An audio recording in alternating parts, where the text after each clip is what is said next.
Hi everybody. Hi. So today we're doing a talk on LGBT acceptance from Scott and Ken. So if you guys want to introduce yourself. Yep, so I'm Scott. Here. I'm the president of the PDA LGBT Network, and I'm also a trainee for hospital. My name's Ken, but I usually go by Ken or Ken.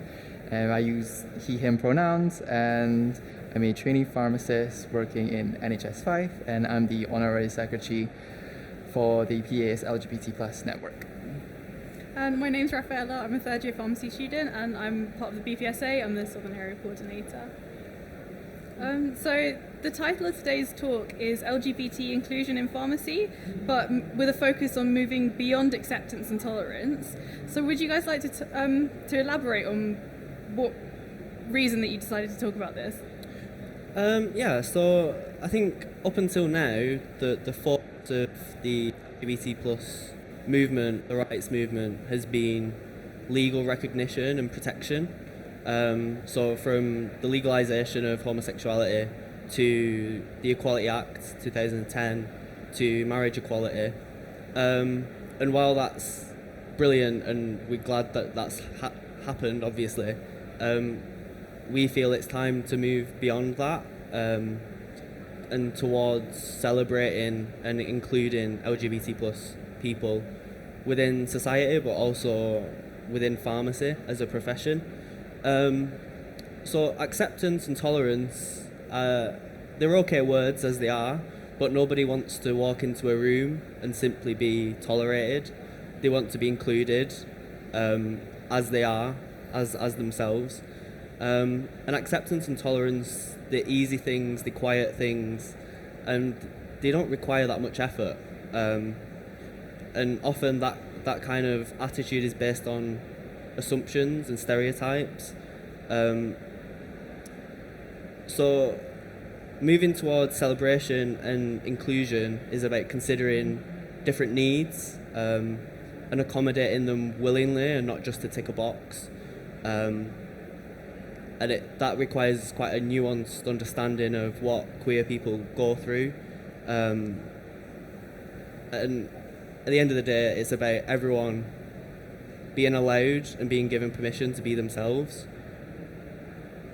Yeah. Thanks, Scott. So I just want to build upon Scott's point about stereotypes and assumptions. So I wanted to bring back Rene Descartes' point about I think, therefore I am.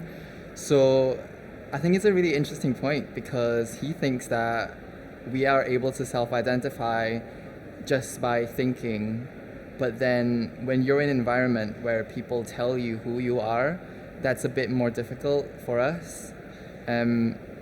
Like, for example, to take like a more personal example, is like I knew I was gay like 8 years ago, but I only discovered I was Asian like 4 years ago, like when I moved here. And people tell me like, oh, you must be good at maths, and or like, oh, you must like eating rice. I'm like, yes, I'm good at maths and I like eating rice. So, but like I don't get to like own that. It's almost put on me as like, you need to be good at this, or like you need to be like that. And that's the same for queer people. And also thinking about that, like it's the intersectionality between, like for me anyways, it's like race and sexual orientation, and that can differ quite a lot as well for other people's experiences. And although a lot of it can be traumatizing, or like, you know, you face like increasing like minority stress, but it can be also joyful. Like it helps me understand my different types of identities and like how they can work together and make me like a more whole person. Yeah. So thank you for sharing that. That was really touching, especially making it so personal. So when it comes to pharmacy, where do you think that pharmacy can be included in this sort of conversation? So last year I wrote an article for Chemist and Druggist, just collecting the experiences of the network's members to kind of see where pharmacy was in with respect to LGBT plus inclusion. And like a lot of the work we've done, we collected this with an anonymous survey, which from our experience is the way that we get more engagement from people. And that in itself is a point that I think everyone needs to take forward with them, because what we notice in pharmacy, like with equality and diversity surveys that different pharmacy organisations do, there's quite a large proportion of people who, when they're filling out these surveys, they prefer not to say what their sexual orientation is or what their gender identity is. And we need to think about the reason about that, why that is, and question whether that's indicative of something. Because it's kind of the idea of professionalism. Is it, from the survey we found that people kind of question whether being LGBT plus is relevant to kind of the profession and the professional practice. But in addition to that, there are outright cases of bullying in the workplace, within education, and that has a knock-on effect where people start to censor themselves and they make themselves more palatable, more acceptable to other people.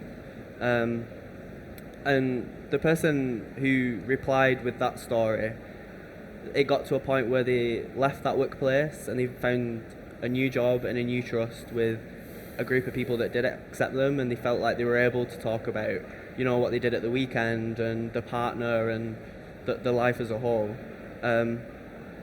So obviously it's not just the bad experiences, it's moving on to better experiences, and that's the progress that we need to see. And the kind of final thing we picked up on from the survey was around microaggressions and the way that they often framed as like banter. And I'll admit that sometimes as queer people we're complicit in that, because we do make jokes of ourselves sometimes, but there is a difference between jokes and harmful assumptions. And one thing that I'll hammer home to anyone is that it's less about words than it is about intention. So is the intention behind that statement or that question, was that to belittle someone? Was it to make them uncomfortable? Was it to pry? And it's about putting yourself in their shoes and thinking, if someone asked me that question, would I be comfortable to answer it, or how would I respond to that? And along the lines of microaggressions, we worked closely with the Royal Pharmaceutical Society to produce a fact sheet and a poster about microaggressions, which is quite useful for pharmacy teams to understand what a microaggression is and how that can affect someone.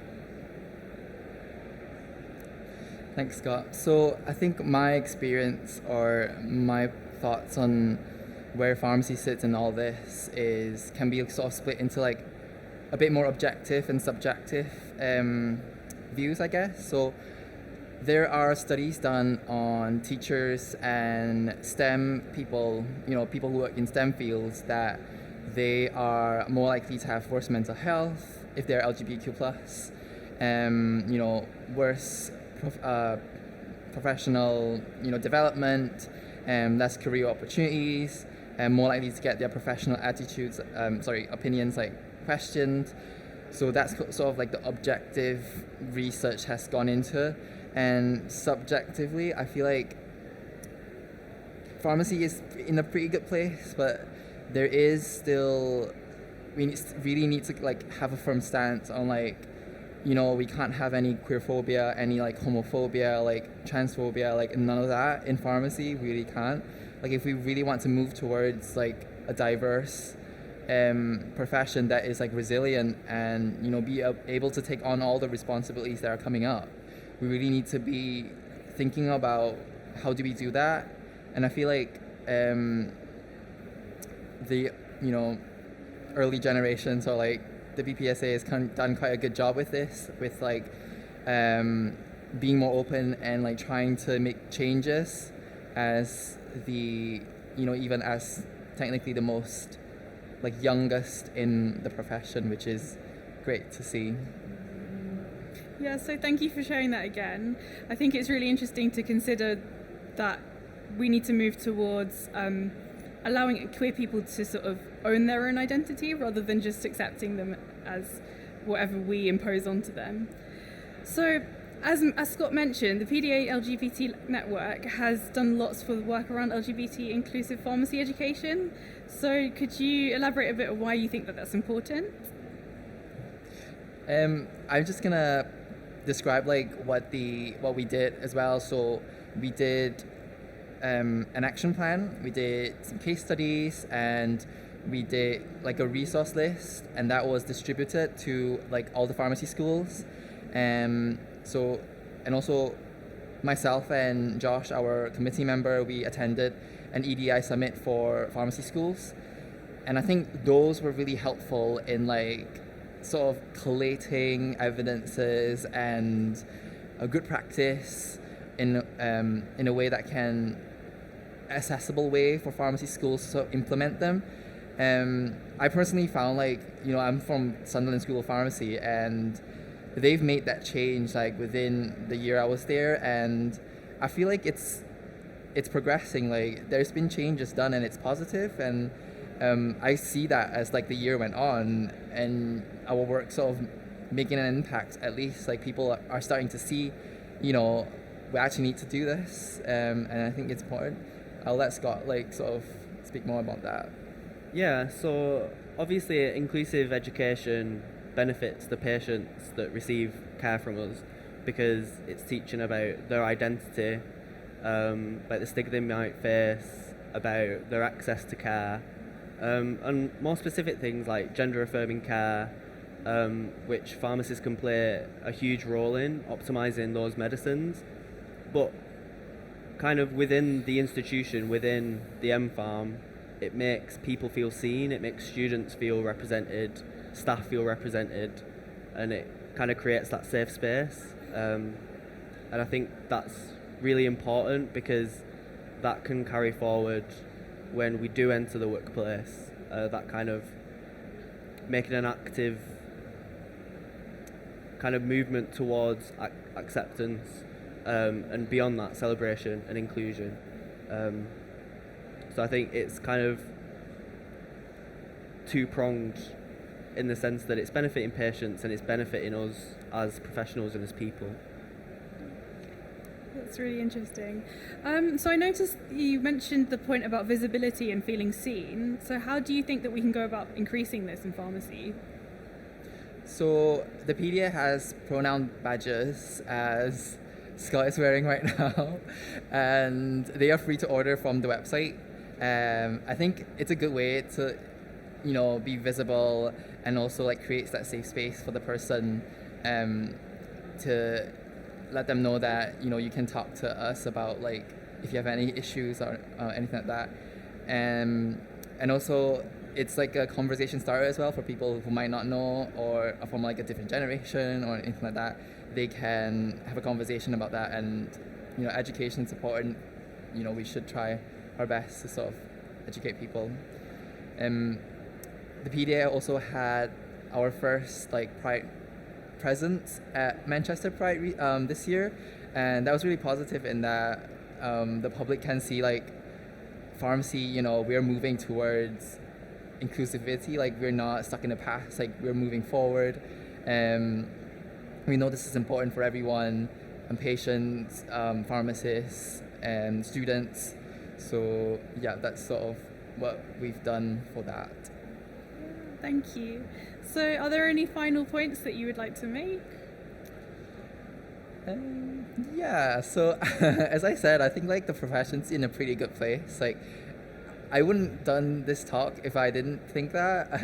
I think people are very generally open and like happy to let me, you know, be who I am. So I think that's a good, you know, thing. But there is definitely still work to be done moving forward. So yeah, but that's my 2 cents. Yeah, I think my kind of takeaway for everyone would be that it's just so important that you aren't too afraid to get things wrong or ask a question, because as I mentioned, it is about intention a lot of the time. And on that, before you ask a question, kind of try to educate yourself first, because the onus shouldn't be on us to educate you. That's your responsibility as well. But if you don't find the answer, if you can't simply Google search it, make sure the question's like well-meaning, that it's not too invasive or inappropriate, because I know that the vast majority of LGBT plus people would be happy to answer your question. And I guess on that note, does anyone have any well-meaning questions?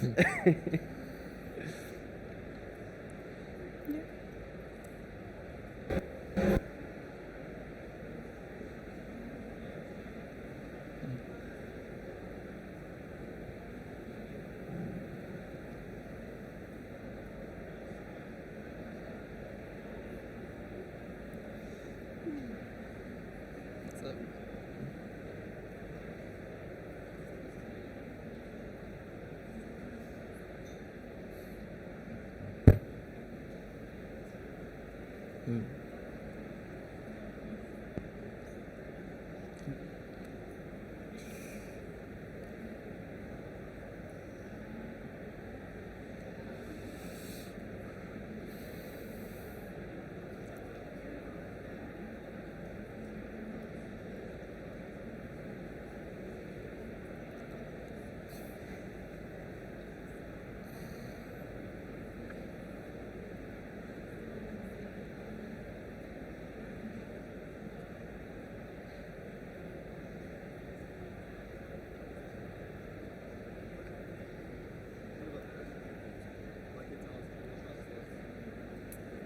I think we're just trying to get the microphone to work, right?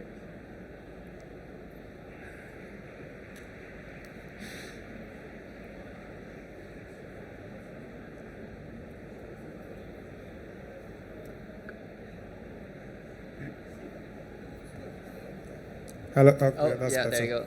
Hi. Yeah. My name is Bayo, and a member of the PDA. First of all, I just want to thank the PDA for having the this as one of the groups.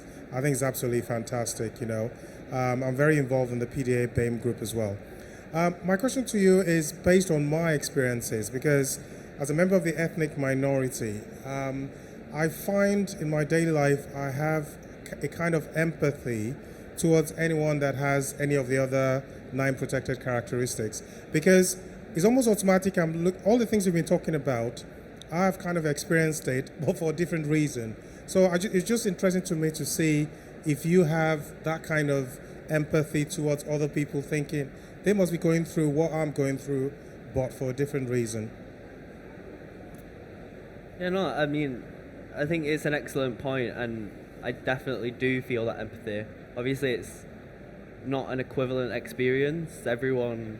Every characteristic, every individual with any set or combination of characteristics has an individual experience, but as you say, they are very similar, and it's the same kind of principles behind what we all go through.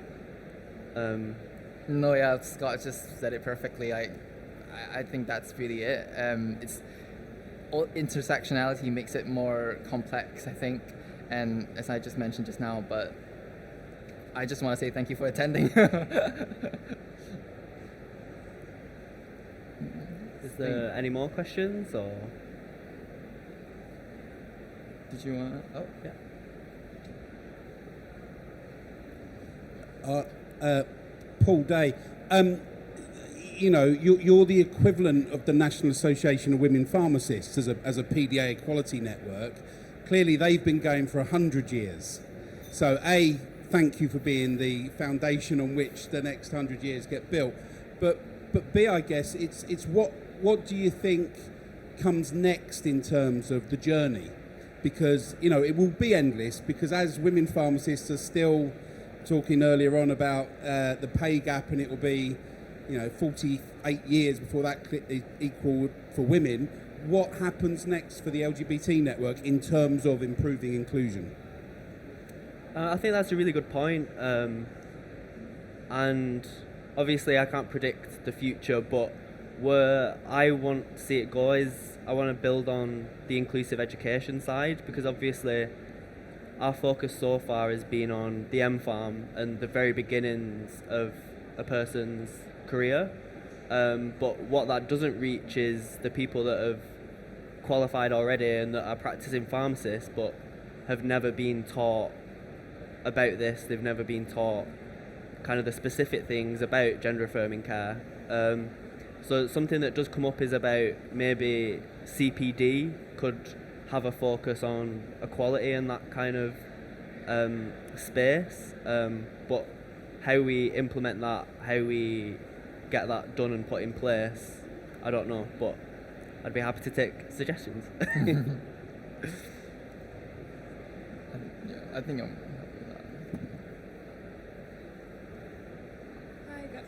Hi. Yeah. Hi guys. Really great conversation.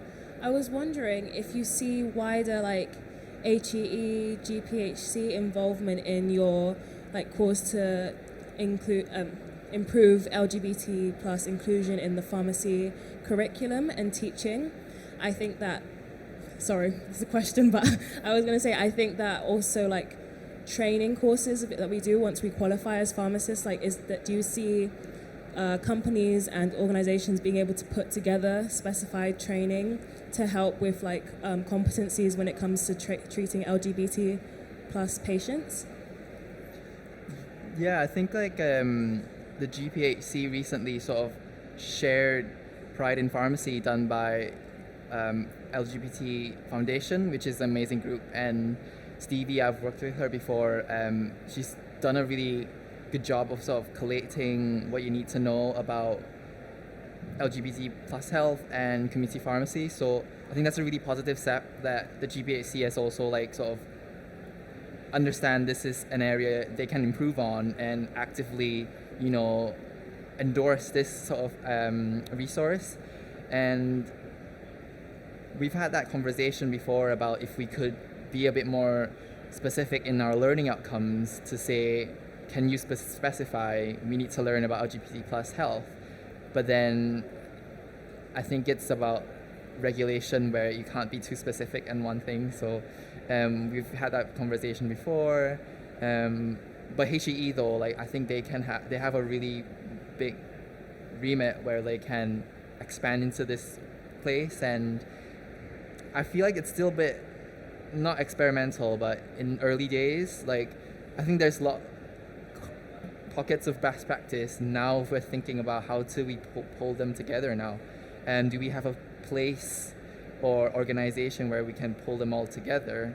And I feel like the network can play a part in that. I don't know if we can like be the central be all, because we're being realistic here, but definitely can help with that. And we have worked quite a lot with the GPHC as well. So I met with them last year, where they were kind of quite keen on us responding to the consultation on initial education training. They were really quite keen to get our ideas, and I kind of, as we've gone forward, we've met up a couple of times to discuss certain things. We shared some of our ideas on conversion therapy as well, as they published a response to the consultation, and so did the PDA LGBT Plus Network as well.